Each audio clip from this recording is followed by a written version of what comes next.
much more. I know you guys are excited about that. We have the Admiral here, my colleague, John Kirby, who is here to discuss the visit of King Abdullah of Jordan and the latest on the Israeli hostages who were freed in Rafah, and also the Libido Corridor Private Sector Investment Forum. Admiral? Good afternoon, everybody. As you know, the President is hosting King Abdullah here at the White House this afternoon. It's the 75th year of diplomatic relations between Jordan and the United States, and this meeting will help further strengthen our enduring bilateral relationship. During the meeting, President Biden and the King will discuss the ongoing situation in Gaza, of course, and efforts to help produce an enduring end to this conflict. They'll also discuss increasing humanitarian assistance into Gaza and a vision for a durable peace to include the viability of a two-state solution with Israel's security guaranteed. Now, before we get into questions, I just want to express how pleased we are to hear the news of 2 Israeli hostages freed last night by Israeli Defense Forces in Rafah. After 128 days, Fernando Simon Marion and Louis Har are now reunited with their families where they belong. That's where all the hostages belong, quite frankly. And so President Biden and his entire team is going to continue to work around the clock to ensure and to secure their release. We will spare no effort to do so, and that includes capitalizing on recent progress in negotiations with our counterparts in the region, and those negotiations are ongoing. Now, I've also seen reports that civilians were killed over the weekend in Rafah due to Israeli operations. I can't confirm those reports, but as we have said many times, the proper number of civilian casualties is 0. We don't want to see a single innocent civilian death, Israeli or Palestinian. But let me be clear. There can be no enduring end to this crisis until Hamas releases the men and women that they are holding hostage, all of them. Their release and a prolonged humanitarian pause is also essential for bringing critical relief to the innocent people of Gaza, who have absolutely nothing to do with the underlying conflict. And this remains our paramount objective. Now, as Karine teased, just a real quick note on Africa. Last Thursday, the United States, the government of Zambia, and the Africa Finance Corporation convened the Partnership for Global Infrastructure and Investment Libido Corridor Private Sector Investor Forum. Tried to say that 10 times. In Lusaka, Zambia. This was the first PGI investor forum held outside of the United States, bringing together more than 250 business and government leaders. With over $1 billion in U.S. and G7 financing, the corridor will ultimately connect Africans from western Angola to Tanzania and the Indian Ocean through rural bridges, upgraded 4G and 5G digital connectivity, increases in solar power, investing in agribusiness and food security, and the biggest rail investment in Africa in U.S. history. So very exciting. We're very, very pleased to be able to move this forward, this development project. And it's exciting, and we'll keep you posted. With that, we'll take some questions. Thanks, John. First up, congratulations are in order, I believe. Thanks. The President, yesterday's conversation with Prime Minister Netanyahu reiterated the U.S. opposition to expanded operations inside Rafah to root out Hamas's remaining battalions there. In your outline a few seconds ago about what the end stage Hamas has released, the remaining hostages to end the conflict, does the U.S. believe that Hamas can remain in Rafah? Is that an acceptable end game of, how are the Israelis, if they can't go into Rafah to remove Hamas, how are they supposed to get rid of Hamas from Gaza, which the U.S. has said is their end goal here? Oh, we never said that they can't go into Rafah to remove Hamas. Hamas remains a viable threat to the Israeli people, and the Israelis and the IDF absolutely are going to continue operations against their leadership and their infrastructure, as they should. We don't want to see another October 7th. What we've said is that we don't believe that it's advisable to go in a major way in Rafah without a proper, executable, effective, and credible plan for the safety of the more than 1 million Palestinians that are taking refuge in Rafah. They've left the north, and they certainly went south out of Khan Yunis to try to get out of the fighting. So Israel has an obligation to make sure that they can protect them. And related to the ceasefire hostage deal talks, yesterday a senior administration official says that a framework was nearly reached, but there were gaps remaining. I was hoping you can provide some clarification on what the remaining gaps are and on which side of the conflict those gaps are. I'm sure you can understand. I'm not going to get into the details of the negotiations. We do believe, as I've said before, that there has been constructive progress towards trying to get a deal in place for an extended pause and getting all the hostages out. But it's not done, and nothing is really negotiated until everything is negotiated, and those conversations are ongoing now, and it would be really irresponsible for me to get into the details of it. Just lastly for me, you had said the U.S. response to the killing of the 3 American service members in Jordan would be phased over some time, a few days. Is it safe to say that the U.S. response at this point is concluded, or is it still ongoing? You have to wait and see. Thank you, John. Secretary Austin is back in the hospital. We wish him well, but he's had to cancel a trip this week to Europe and another gathering of the Ukraine Contact Group, which he could attend virtually if he wanted to. First off, has the President spoken to Secretary Austin since he was hospitalized? I'm not aware of any conversation between the two of them since this just happened yesterday. Does the President have any concerns that with his medical problems the Secretary can no longer serve? Not at all. There were conversations here last week, I know, about the President saying that Israel's moves into southern Gaza have been, quote, over the top. And there were suggestions that isn't necessarily something new. But that is a slightly more direct commentary on what they may or may not end up doing than we've heard from him in the past. And we normally hear from world leaders talking about what other world leaders are up to. Is he changing his rhetoric on this, given the concerns expressed by members of his party, especially those in swing state Michigan? I think the President's been pretty dang consistent almost from the very beginning, Ed. About saying it was over the top at the beginning. He's been very consistent, Ed, about our concerns over civilian casualties and the damage to civilian infrastructure and the need for the Israeli Defense Forces to act with precision and deliberateness and due caution about taking innocent life. I mean, that is not a new position by this administration, certainly not a new position by the President. Was that what he expressed yesterday in their call? I'm not going to get beyond the readout. I think we offered you a pretty good summary of the things that they discussed. Thanks, Karine. John, over the weekend, satellite imagery emerged that indicates that Venezuelan military assets have been moved along their border with Guyana. Do you have a comment? We've obviously been monitoring this closely ourselves. Our assessment is that whatever military movements there have been by Venezuela have been of a small nature in size and scale and scope. We see no indication that there's about to be hostilities or that the Venezuelan military would be capable of conducting any significant military activities there. We continue to urge a peaceful resolution to this, and obviously we're going to continue to watch it closely. I would remind that anything that we're doing down in Guyana or in that area is done purely for defensive purposes. And on Haiti, the administration is convening a meeting, including the Kenyans. That's right. Starting today, I understand. Starting today and tomorrow, yeah. Okay. What's the goal of that meeting, and when would you like to see this force deployed? Well, we think there's certainly a significant need for a multinational security force of some kind down there to help protect the people of Haiti. You're right, there are discussions going on, started today, will go on again tomorrow over at Fort McNair here in town.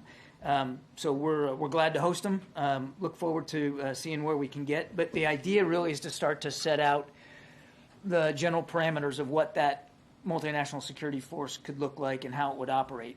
It's a entry-level discussion. I have no doubt that there will be follow-on discussions as appropriate.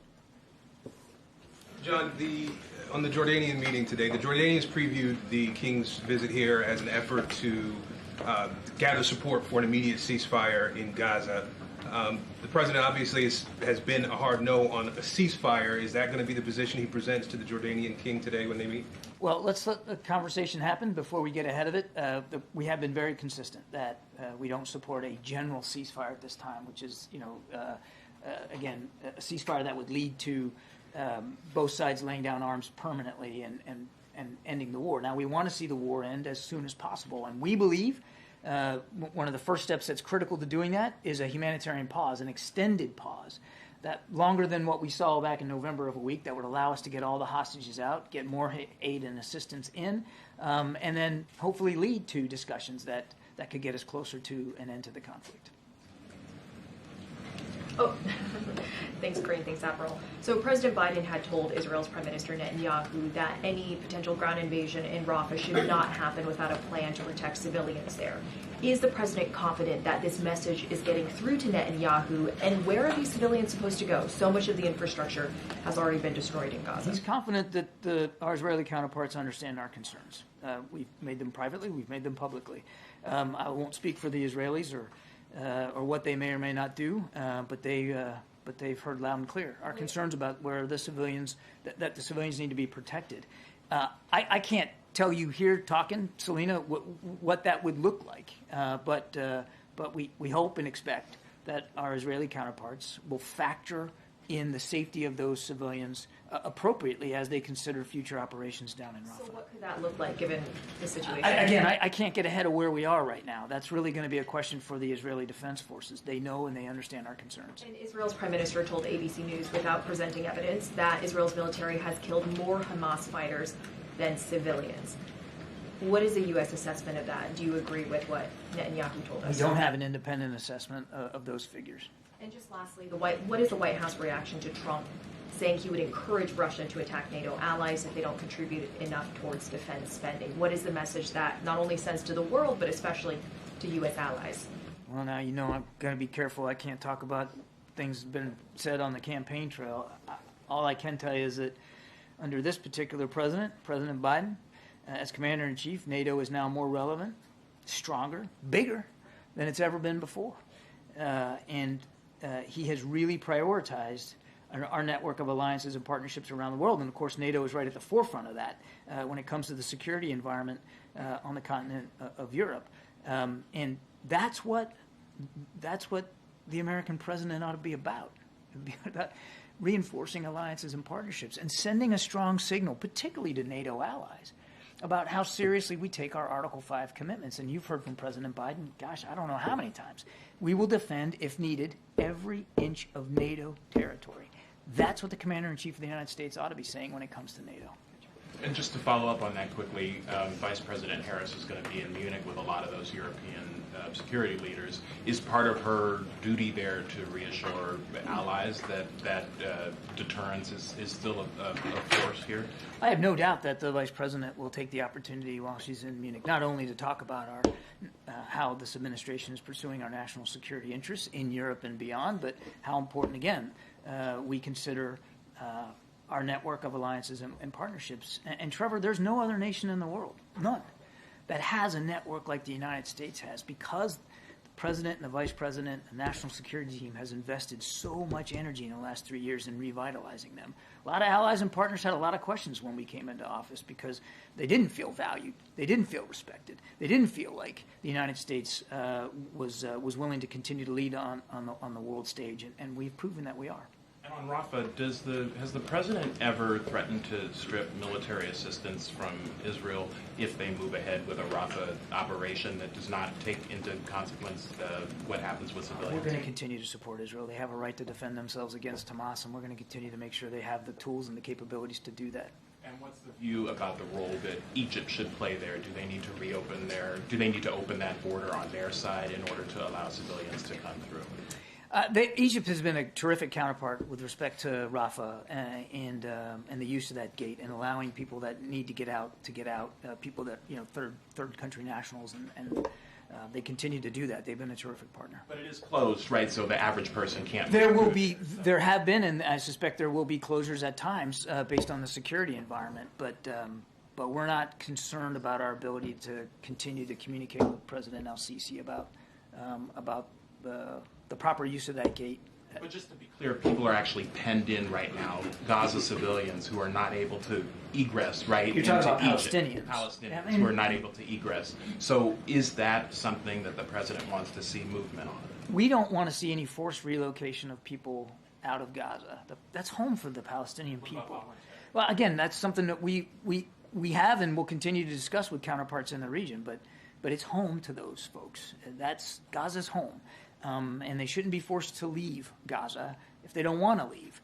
Now, if there's going to be operations in Rafah or around Rafah, the Israelis have a commitment, an obligation to make sure that they can provide for the safety of innocent Palestinian people that are there. But you're not pressuring Egypt to allow them. I'm not going to get into the specifics of diplomatic conversations that we're having. We don't want to see any Palestinian people forced out of Gaza. That's their home. If there are people that need to leave that are not Palestinians and want to leave, obviously we're working with Egypt to do that. Thanks, Admiral. Can you just talk to us about the feasibility of moving the entire civilian population out of Rafah? Is that even physically doable? There's a lot of folks there, MJ, more than 1 million. Some estimates have it almost at 1.5 million. That's a lot of people that move down to Rafah to get out of the fighting. And so, again, the task of providing for their safety at that number and in such confined spaces is difficult. There's no question about it. That's going to be a heavy lift. For any military, it would be a heavy lift. But that's the conversation that we want to keep having with our Israeli counterparts. I don't know what it's going to look like. We can't tell you what it's going to look like. That's really for the IDF to speak to. But it absolutely has to be accounted for.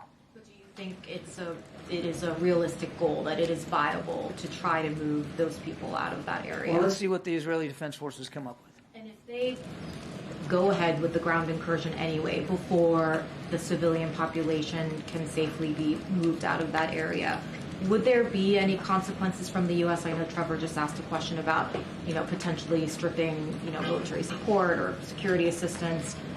What would the consequence be for Israel if they went ahead and did that anyway? I don't want to get into hypotheticals on that. We've been very clear with our Israeli counterparts privately and publicly about what our expectations are for the treatment of the innocent people that are down there near Rafah.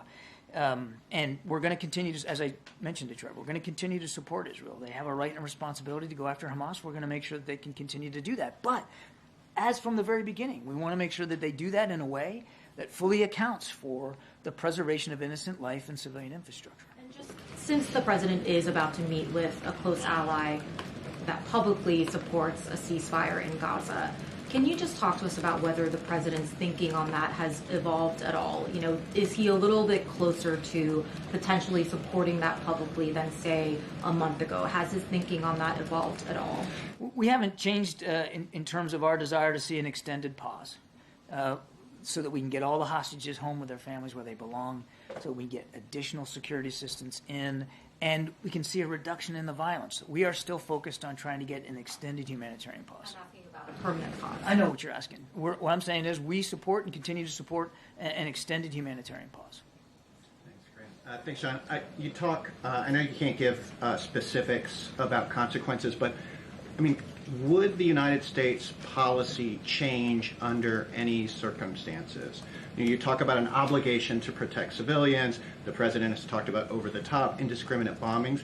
Is there anything, would there be any consequences? Would the U.S. policy change, or is it support no matter what? I just won't get ahead of where we are right now, and I'm certainly not going to engage hypotheticals. We want to make sure Israel can continue to defend itself. We want to make sure that humanitarian assistance continues to flow to the people of Gaza, and by no means has there been enough. There needs to be more. And we want to get all those hostages home. We believe that the best way to accomplish those three goals is to get an extended pause in place, to bring the violence down, to get people out and get aid in. And that's what we're focused on. And I get the thrust of the question. I'm just not going to engage in hypotheticals about changes in policy. Concern that you can give to the Israelis to help protect the civilians? We have communicated, again, consistently and stridently since the beginning of the conflict. I mean, since the time the president went to Tel Aviv on the 17th of October, just a week or so after the attacks, how important it is that Israel knows it's going to have our support and that they do everything they can to protect innocent life. On another question, if I may, why did the president allow his campaign, allow his campaign to go on TikTok despite the national security review of the platform? I'd have to refer you to the campaign. But I mean, it's still the president of the United States. He's still the president is sending a message to Americans about the safety of TikTok by doing this. I'd have to refer you to the campain on that decision. Thanks, Karine. Thanks, Admiral. Sorry to press you on this issue of Rafah, but I mean, and you say we're not going to talk about possible halting military aid. You're not going to talk about consequences. What leverage does the White House actually have in terms of ensuring that Israel does not launch a military offensive in Rafah, without taking the necessary steps. Well, I don't think you're all that sorry about pressing me on this, but I'll go ahead and that's okay. It's all right. Look, it's not about leverage. It's about being consistent. And I've said it before just in the last few minutes. It's about being consistent about our desire to make sure Israel can defend itself so that October 7th can't happen again, which Hamas obviously wants to do. And it's being consistent about how they conduct those operations matter. And we have been consistent since the very beginning in talking to the Israelis about the how, about operations and how they're conducted. And I would tell you that throughout this conflict, there have been moments, and there continue to be moments, where we have the opportunity and have taken the opportunity to shape their thinking and to help influence the way they have conducted some of these operations. And that remains today. Thank you. Hi, John. You referenced the release of 2 hostages, but also there is reports that in the process of this special operation, 3 hostages were killed, along with 100 Palestinians, including women and children.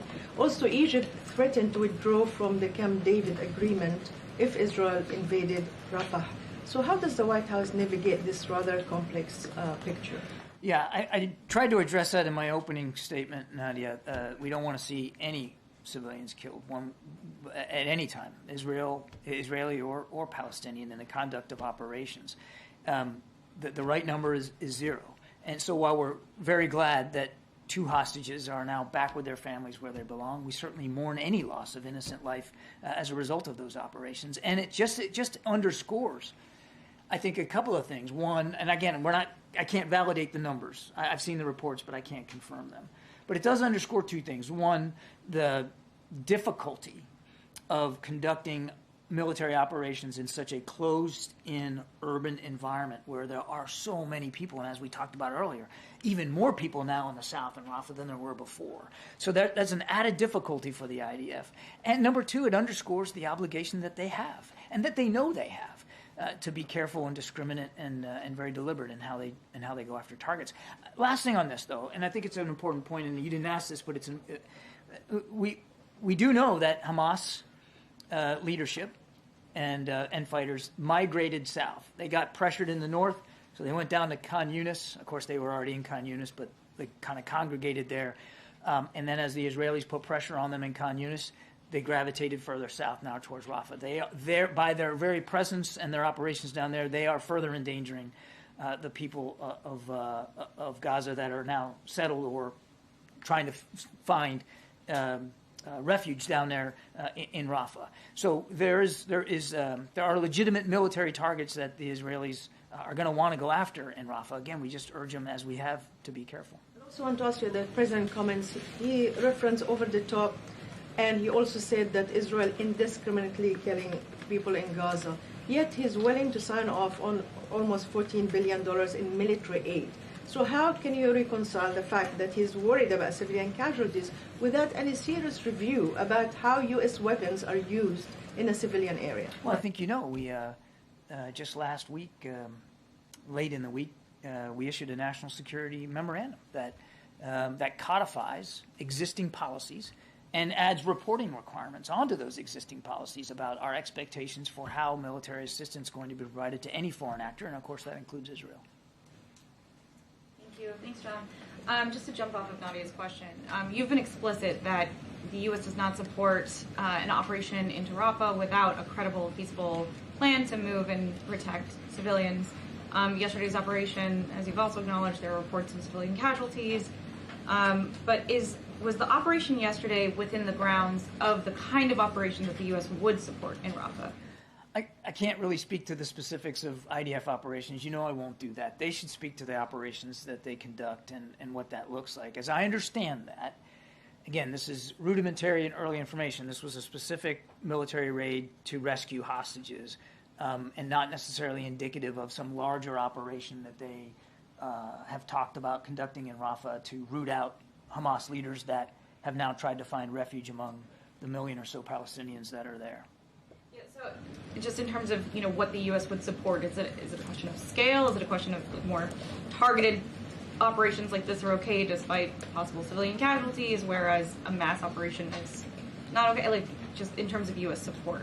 Well, with the caveat that this is a sovereign nation we're talking about, and they get to decide what military operations they're going to conduct. What we've said is we wouldn't support operations given the current circumstances, where you have, again, more than 1 million people there with nowhere to go and no plan for some place for them to go so that they can be safe. So we look forward to continuing talking to our Israeli counterparts about what that could look like. Thanks so much. John, on TikTok, can you explain what are the national security concerns that the administration has about TikTok?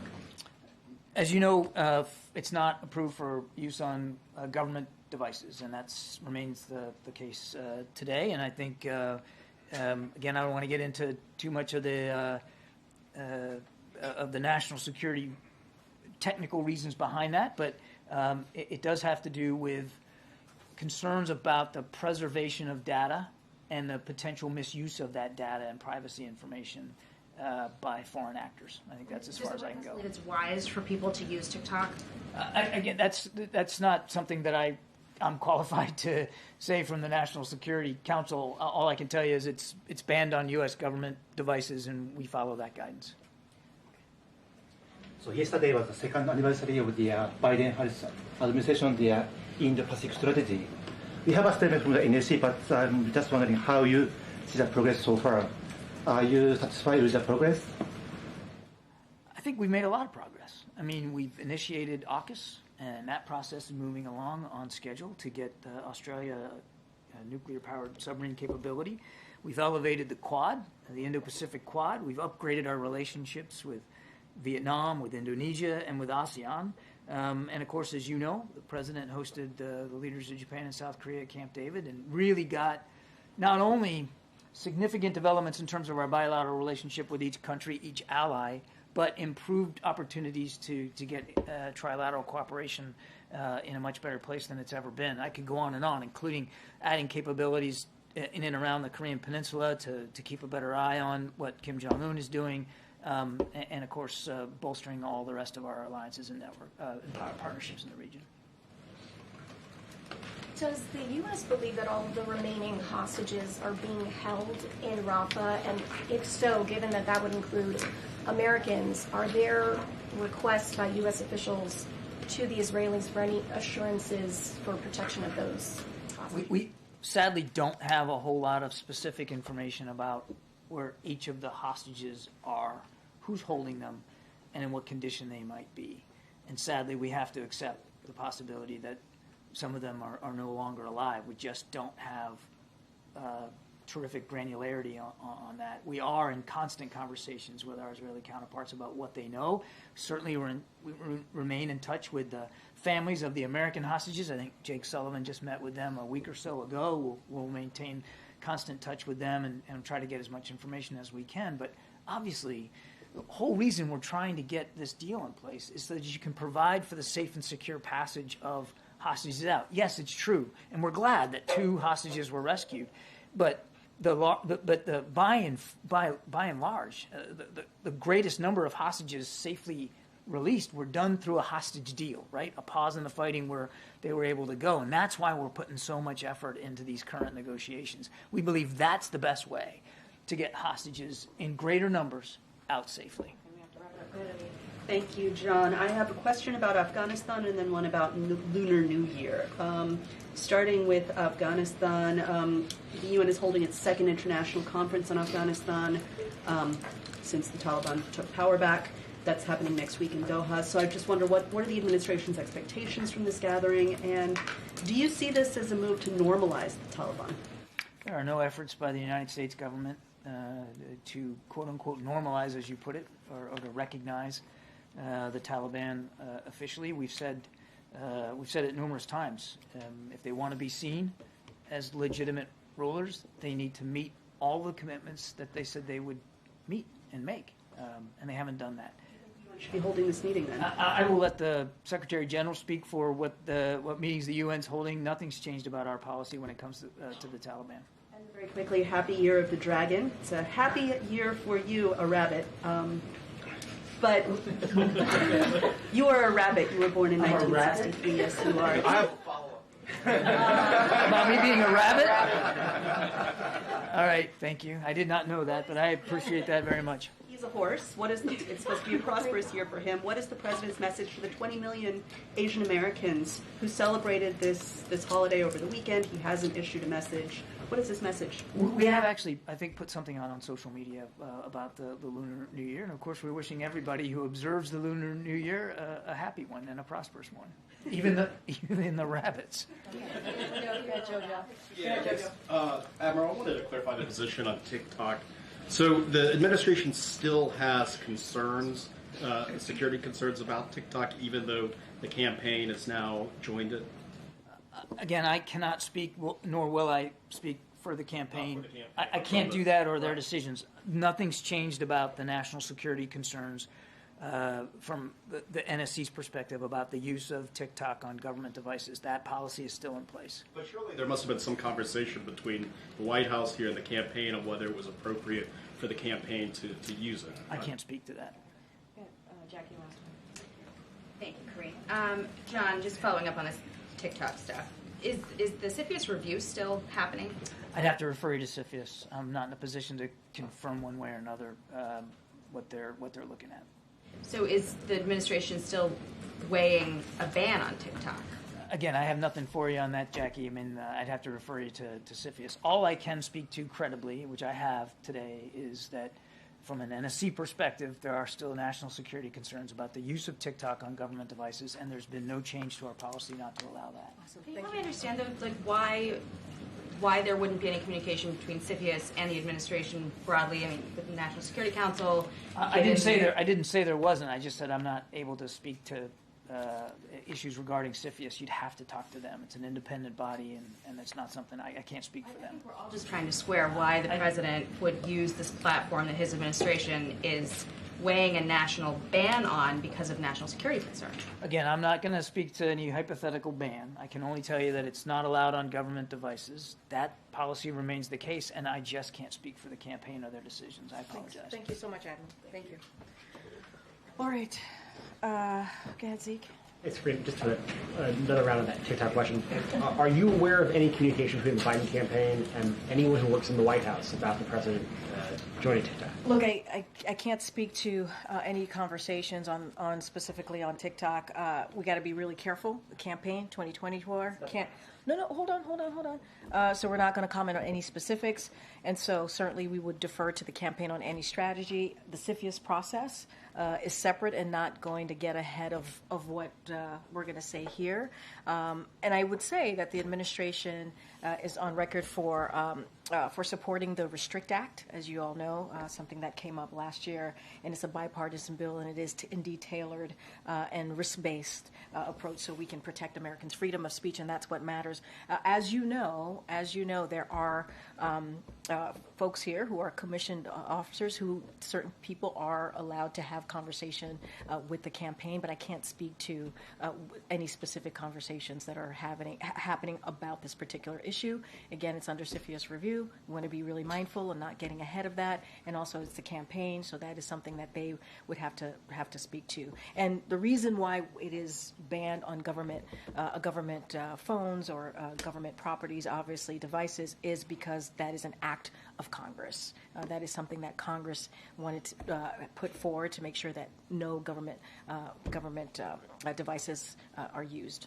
Were you aware before the campaign posted that TikTok? Okay. No, I am very, very careful as the White House press secretary. I'm in a different kind of in a different box than most, and so I do not communicate with the campaign on any strategy or anything like that.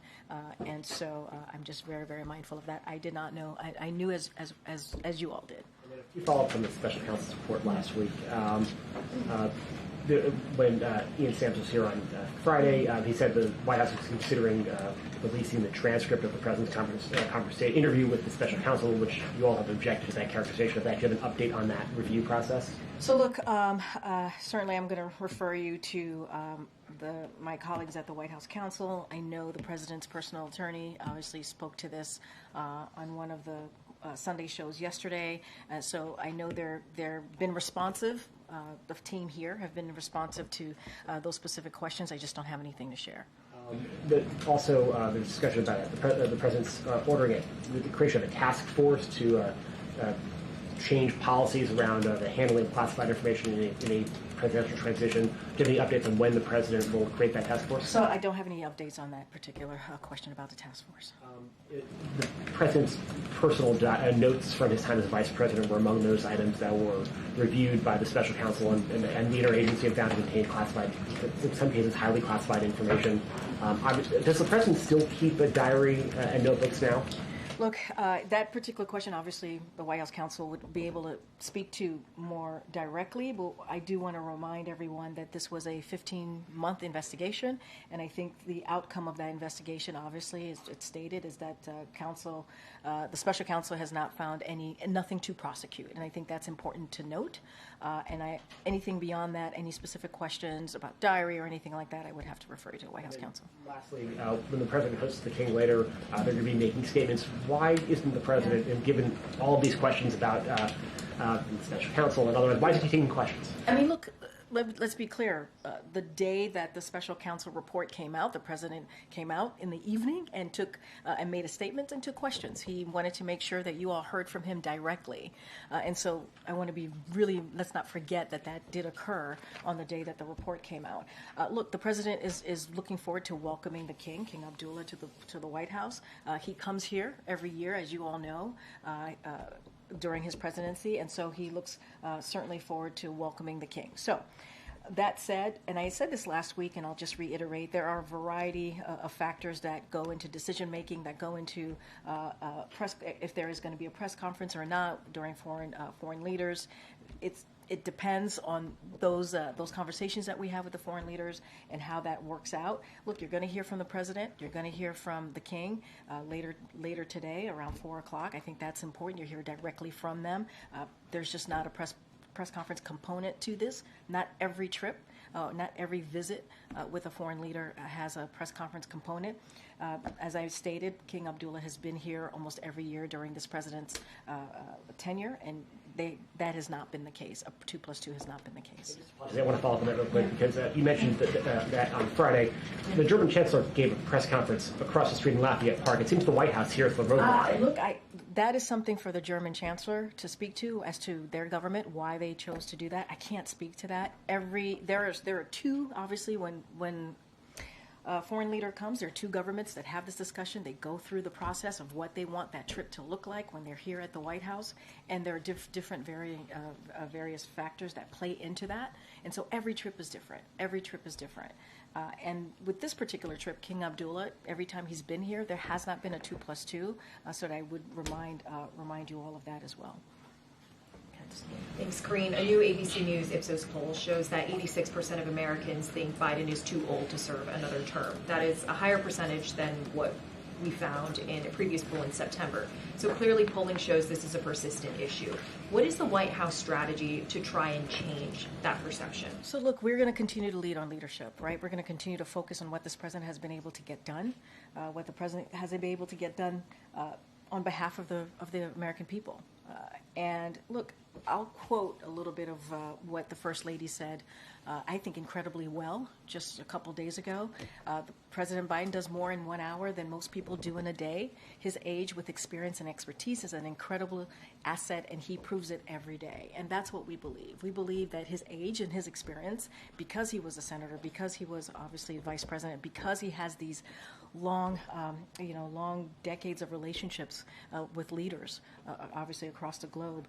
And what he's been able to do, that's what we're going to lean into. That's what we're going to speak to. We're going to speak to how he turned the economy back on its feet. We're going to speak to the 14.8 million jobs that he was able to create, how unemployment is at under 4%, how he's able to beat Big Pharma because Medicare can now negotiate and lower costs for the American people. That's what we're going to focus on, and I think that's the most important thing at this moment, at this time, is delivering for the American people and continuing to do that. And bouncing off of the previous question, the numbers show that President Biden has engaged in about 33 news conferences. Compare that to Obama's 66 and Donald Trump's 52 by this time in their presidencies. Can you explain why the president isn't doing? So look, yeah, And I hear the question, and I know that folks want to hear you all, and it's important because when you all hear from the president, obviously, so does the American people. So we get the importance of that, and we're always going to try to find ways, obviously outside of press conferences as well, for the president to be out there. And we have found some non-traditional ways. We think it's important to try and meet the American people where they are, and so that is important as well. Whether it's a podcast that's important, or doing certain things that is not the norm. Obviously, the president, I should say, takes your questions when he's on the road as more often than not, and he finds it important to have those conversations when you all are out there with him on the road, taking your questions, and so he does do that. As far as press conferences, we're going to try and make sure when it's the right time for those to happen. Certainly, we will do so, but it doesn't mean that this president does not engage with the press corps, with the White House press corps, or with other reporters, journalists out there who have different ways with communicating with the American people as well. We think that's important too. But why is it more effective to forego a Super Bowl interview and then instead? Look, we've talked about this. We believe that it is an important, obviously, tradition to watch the Super Bowl, and we think there are different ways to communicate with the American people, and we're going to try and find different ways to meet the American people where they are, and so that's a choice that we've made here that we think is actually important and effective. Karine, there was some reporting this morning that President Biden told some campaign donors that Prime Minister Netanyahu, quote, has been a pain in my ass lately, or, quote, he's been killing me lately. The reason we don't know what the exact quote is because the press was not in that meeting that the president had with these donors. Why is the president not living up to his full transparency pledge in terms of opening all meetings with donors to the press? So I think that, first of all, I want to be careful. These are campaign events, so I just want to be mindful. Can't speak to each of them, or really most of them. I know that, and as you know, when the president does speak in front of, when he does do some of these fundraising events, right, there is, when he gives remarks, formal remarks, the press pool is in there, and they are listening to the remarks and get to hear directly what the president says. So I think that's also very important. I don't want to make it sound like there is not a process there, that when he is in front of donors giving formal remarks that you all are not in the room as he's speaking. I can't speak to this particular scenario. I think that is something certainly, he does have private meetings, that is true. And when he has those private meetings, so that there's candor and honesty, and so that he can hear directly from folks, those tend to be private. But I want to be really careful here in speaking into every scenario that happens, because I can't speak to that particular scenario. Should the President of the United States be engaging privately with a random set of financial donors about issues that are of clear public import, like his opinion of the Israeli No, prime I hear your question, but the president has private meetings all the time. He does. He has private meetings all the time. And these aren't foreign leaders, right? These are people who are giving money to him, his campaign. I hear you, but he has private meetings with everyday people. Some of these donors have, and I want to be super mindful here, have concerns, right, as well, just like everyday American people that he has private meetings with or he sees on the road. It's not every meeting it's going to be public. But when he gives remarks at fundraisers, there is formal remarks. There is the press pool tends to be in the room or is in the room. Private meetings are different, and so that's the way it's been for the past 3 years under this administration. Look, I want to be really careful. These are campaign, obviously, some of them campaign DNC related meetings. So I just want to be super mindful here. And what's the distinction between formal and informal remarks? Look, I'm going to refer you on anything that's related to these specific meetings. I would refer you to the campaign, because they're the ones that put it together. They're the ones that bring the folks in the room. I just want to be super mindful and not go down too far a rabbit hole here. Okay, MJ. Hey, Karine, any updates on when the president's physical might be taking place? So he will have a physical when we have information on that. So obviously, we will certainly share that with all of you. It will be transparent. There will be a comprehensive report, as we have done the last 2 years. Just don't have a timeline for you. Do you plan on the press getting a heads up before the physical happens, or will we find out once it has taken place? We're going to do it the way that we've done it the last 2 years. It's not going to be anything different. So the way that we've approached this the last 2 years will be the same way that we do this this year, this third year. Does the White House think that the idea of the president taking a cognition test, a cognitive test, as a part of this physical is a legitimate idea, particularly just on the heels of the special counsel report, more polling, as my colleague Selena just mentioned, showing that many American people have concerns about that?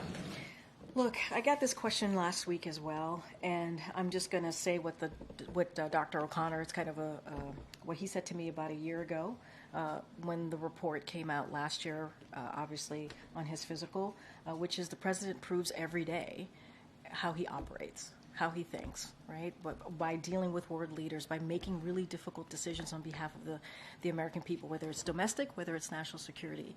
And so he shows it every day on how he thinks, how he operates. And so that is how the Dr. O'Connor sees it, and that's how I'm going to leave it. What do you think about the idea of taking that kind of a test? I mean, look, and I talked about this last week too on I believe on Friday. I have known this president since 2009. He is not just my boss.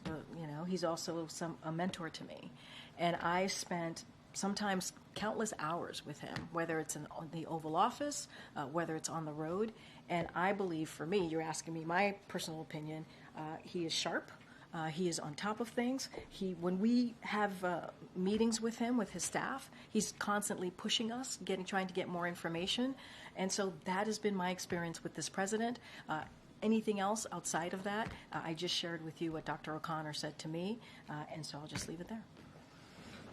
Thanks, Karine. No, you're not going to comment on the campaign or its decisions, but does the White House believe that TikTok is giving Americans, especially younger Americans, false perceptions about President Biden and his broader agenda? Look, I'm going to be really careful about speaking to TikTok specifically because there is a CFIUS review. They're in an independent body, and they are going to move forward with whatever they decide to do, and so don't want to step into that.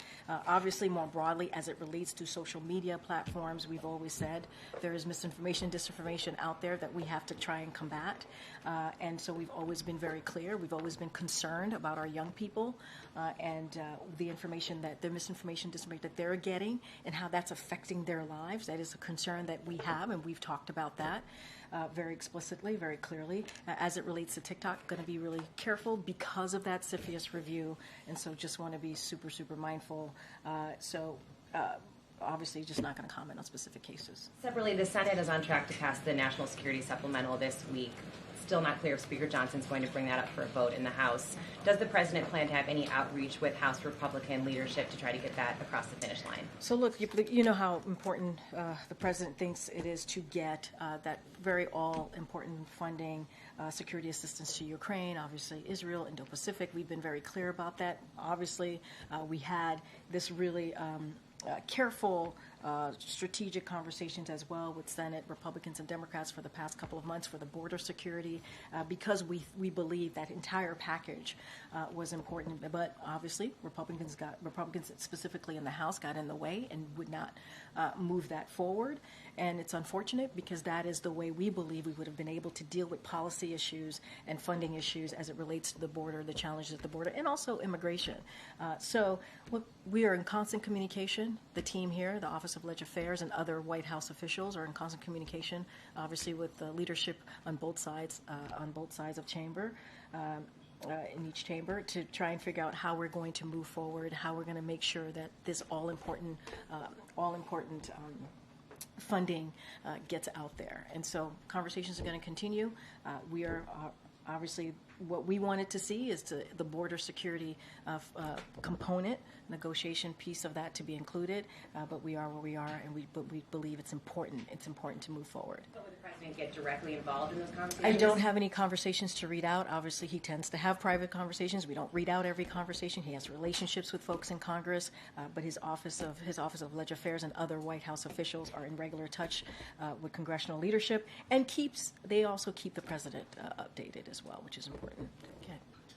Thanks. Just two things. The first, on the guidance we got for the week, there were public events for the president today and on Friday. I was hoping you might be able to give us a sense on Tuesday, Wednesday, Thursday, as you make the case that the president has a lot of vigor and is doing a lot of things. what is the way? So let me just talk about Friday a little bit, because I think I know that an advisory went out over the weekend about East Palestine. All of you know that he's going to be going to East Palestine on Friday. He's going to be traveling there. And it's because of the invitation that he received from the mayor, so it's going to be really important. And while the president's on the ground, he'll get a briefing on the ongoing response and speak to the administration's work to keep Norfolk Suffolk accountable, which is incredibly important, and support the community as it moves forward. He also has heard loud and clear from the folks in East Palestine that they don't want to be defined by an event, and so he'll speak to the administration's work to deliver on the needs for family businesses that are affected. And let's not forget there is the Bipartisan Railway Safety Act that he's going to continue to call on Congress to move forward on. So that is going to be a really important trip. You are correct about that. The president will be out there meeting directly with the American people. I don't have anything yet for tomorrow, Wednesday, or Thursday. Obviously, when things move or we have something to share, we'll certainly put that out there on the daily guidance. And obviously, there's some movement happening in Congress as well that we're keeping a close eye on. And so once we have more to share, we'll have more to share on that. And then secondly, you started the briefing by wishing congratulations to the Kansas City Chiefs as well as to all the Swifties out there. I'm wondering, when the Chiefs are invited to the White House, does the White House intend to also invite Taylor Swift? That's going to be up to the Chiefs and obviously their decision to figure out who's going to come with them when they come. And as you know, it's a White House tradition. I can't speak to attendance and who will be here, but we look forward. We look forward to having them here, and obviously we congratulate them on a great win. Kat Annie. Thanks so much. You talked a lot about how, and the president says this too, that people should watch him when there are questions about his age. And the issue seems to be that they are watching him in public events, in some press conferences, and are coming to this conclusion, many of them, that he's too old. So what I'm wondering is he behaving differently behind closed doors? Because we don't get to see that at all. And do you see, and when you interact with him privately, is there kind of a different sort of level of vigor that is perhaps not as visible when we're all seeing him publicly? So let me just first say, and I was on the swing with him recently, right? He went to Wisconsin, he went to Michigan, he went to California, he went to Vegas, and he's going to go to Ohio later this week. And so he visited small businesses, and he met with people on the road, obviously, and spent hours with them. So folks have seen him, and you all have seen him yourselves as you cover this president. And so you see him interact, you see him engage. And even when he was in Vegas, he took some questions that you all had, and that and answer. He tends to answer them in a light way, a funny way, and is sharp with his answers to some of you about that. And so, look, and he's also meeting with world leaders. He did that with the German Chancellor. He's obviously going to do this today with King Abdullah. And I spoke already about my experience with him. And just to answer your question, I've spent countless hours with this president, whether in the Oval Office or on the road. And I have to say, he's sharp, he's engaged, he pushes us for information. Emails at like 2 o'clock in the morning, or is there any sort of? I mean, look, I think a finer point on what it is exactly that you see that somehow isn't coming across to the rest of the American people. Look, I think the fact that when he meets with his team, when he meets with staff, he is, as I said, incredibly engaged. As I said, very sharp, and ask us back and forth. We go back and forth on whatever information, whatever is maybe the news of the day that's on his mind, and it happens very often. Yeah. And so that's my experience with him. But you all see him on the road. I mean, he was when we were in Vegas. He was asked about, he was asked a specific question about the former president, and he answered that in a fun, sharp, kind of way, and that's him. That is him. What you see there is him. And so, look, I think. And I do want to step back for a second, because I think what's so very important too is this president's record in the last 3 years and what he's been able to get done, and that matters. And so, yes, we're going to continue to be out there. The president's going to continue to do everything that he can to speak directly to the American people, and we believe that is what's important here. Getting that work done, continuing to move forward in an impressive record in the last 3 years, especially for any modern president, whether it's dealing with infrastructure, whether it's dealing with beating big pharma, whether it's getting the economy back on its feet. All of these things are important. Let's not forget what's going on outside of this country, what's going on in Ukraine, what's going on in the Middle East. This is something that the president has been able to do in a pretty effective way. And then just to follow up quickly on Matt's question, when Super Bowl teams are invited to the White House, do they typically have a +1? Actually, that's a good question. I can't answer that right now. But look, we are looking forward to having them here, the Chiefs, and it was a great win, and just like we do in every this is a White House tradition to have the winners of the Super Bowl here, and so we're looking forward to it. I haven't called any yet. Again. Is the White House doing anything to move the stalled child and biz tax bill in the Senate? Say that one more time. Is the White House doing anything to move forward the stalled child and biz tax bill in the Senate? So, as you know, the president supports that bipartisan legislation. We've talked about it in here before. There's always conversations that we're having with congressional leadership and staff on obviously important pieces of legislation that matters to the American people. I don't have anything to read out, but obviously we're in support of that particular legislation. Okay. Yeah, thanks. Shrinkflation and the president's video from this weekend in inflation. So, thanks, Karine, by the way. Sure. The president is blaming companies again now, it seems, for inflation. And based on his policies, though, does the president accept any responsibility for where prices are since he came into office? So a couple of things. Look, we understand how grocery prices are a major concern for hardworking families. We get it. We get that there are the prices are still kind of hurting Americans. But what we've seen is that prices have gone down for eggs, for milk, for seafood, and that's important. They're lower than they were a year ago, and we know that's not enough. And so what the president has continuously done, and you see this in this video that you're speaking of, he's called on large corporations to pass their savings onto hardworking Americans. That's what we're doing, and I think that's important that this president sees that. And then in shrinkflation, for folks who are watching doesn't quite know what that is, what we're seeing is the size of a product gets smaller even as the prices stays the same, and that shouldn't be. And so the president's going to call that, and it's and what you're seeing, it's giving families less for their bang, for their buck, if you think about that. And so the president has said, and I quote, he's tired of seeing the American people being played for suckers, and that is something he's not going to allow. But as it relates to what the president's going to continue to do, he's going to continue to do everything that he can to lower costs for the American people, and you've seen him do that.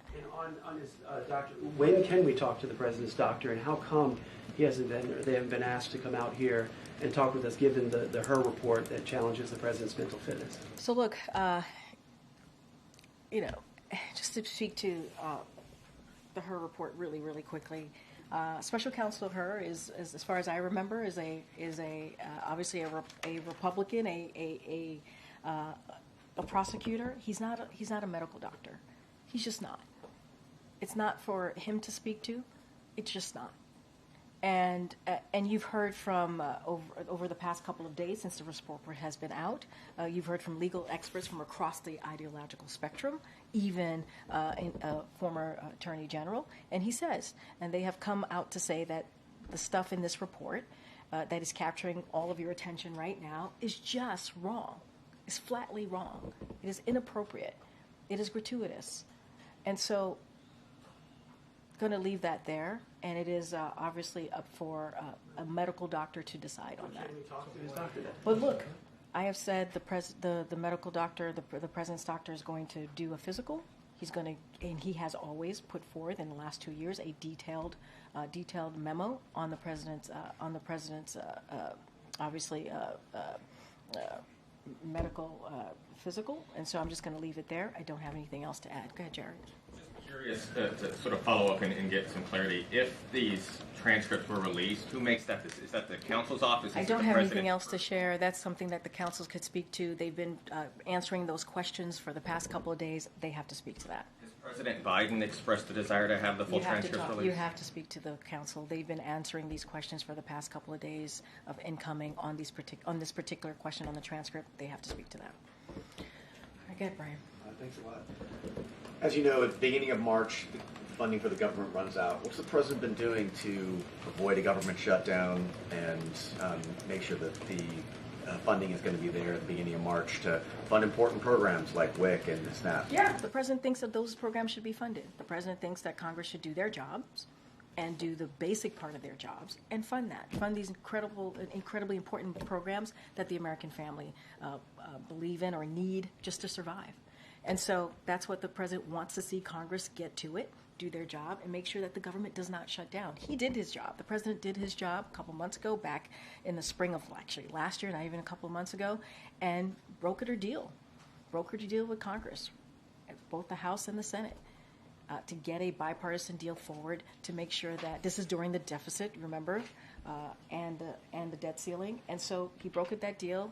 It became law, because 2/3 of the House Republicans voted for it.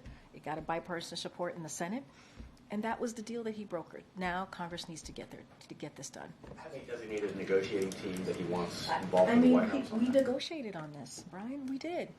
We negotiated on this. 2/3 of House Republicans voted for it, a bipartisan support from the Senate, and Congress should do their basic job, which is keep the government open and make sure these very important programs that you just listed out gets funded. All right, guys, we'll see you tomorrow. Thanks.